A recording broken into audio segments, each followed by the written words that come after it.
Doom is back, and I am back, and here is a breakdown of the trailer.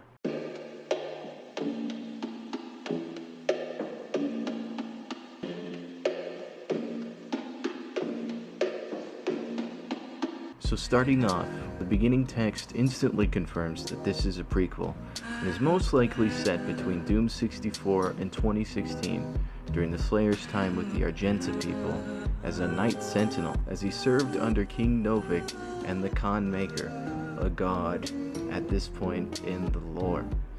We see a city in the midst of battle here, and get a glimpse of a ship falling and crashing into some Argenta-looking architecture. Now, we've seen these sorts of ships before during the battle in Amora, so this suggests that the story will not in fact take place on Earth, but rather Sentinel Prime. Another shot of a burning city, and in the foreground a massive arena, which seems to share some similarity with the one we see on Sentinel Prime in Eternal. Then we see a floating city here, which actually reminds me of a 2016 map, Empyreon, which drew from scrapped locations that were meant to appear in the campaign but didn't quite make it. It's cool to see them revisiting old ideas that we didn't quite get to see in previous titles. And now we get our first look at the Slayer. And damn does he look good! Look at that fur cape! And here's the old and yet to be improved super shotgun. The design is very reminiscent to that of Eternals, so that suggests to me that this is the same super shotgun, but importantly, it is missing its meat hook. If we take a look near the back of the weapon though, we can see two hammers, meaning that this game may mark the return of Doom 2016's beloved dual shot or double down feature, which gives you the ability to shoot twice before having to reload. Now, here's a better look at his armor, which seems to me to be a mashup between his Sentinel look and his modern look, suggesting that the game marks a sort of middle point between the two. Our boy gets shot down from space, and along with him is some kick-ass new music.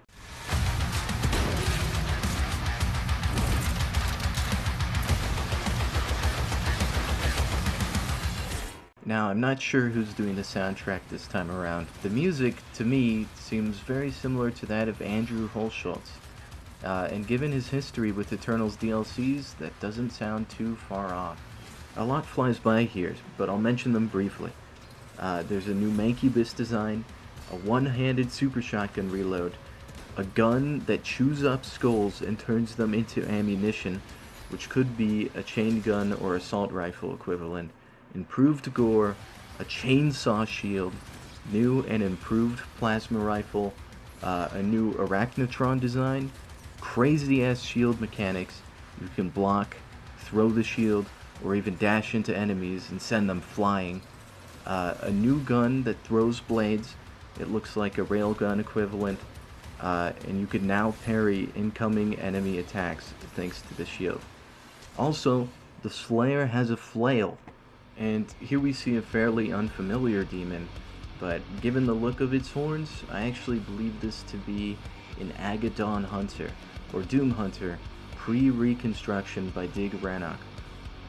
Also, he appears to have a bionic arm made of the famously red Hell technology, as seen in Amora. We're tying things back to game director Hugo Martin's roots here, who was responsible for designing some of the mechs as seen in Pacific Rim, as the Slayer's mech is now pilotable. It taunted us in the Fortress of Doom and Eternal, but now it's finally ours, meaning that we'll get the chance to take on Titans. That wasn't all though. The Slayer rides dragons, not just in cinematics, no. The player looks to be able to control the dragons in-game this time. This brings back that idea of returning to scrapped ideas, as I remember Hugo once said that the boss fight with the Dark Lord in Eternal would have something similar to this, but the idea was thrown out because of time constraints. It came back though, fully fleshed out and ridiculously cool.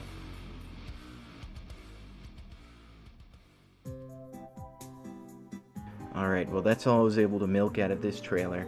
But if you have something I neglected to mention, feel free to put it down in the comments. Here's to hoping we get some more Doom content soon. I'll see you in another 2 years. I'm gonna go back to bed. Goodbye.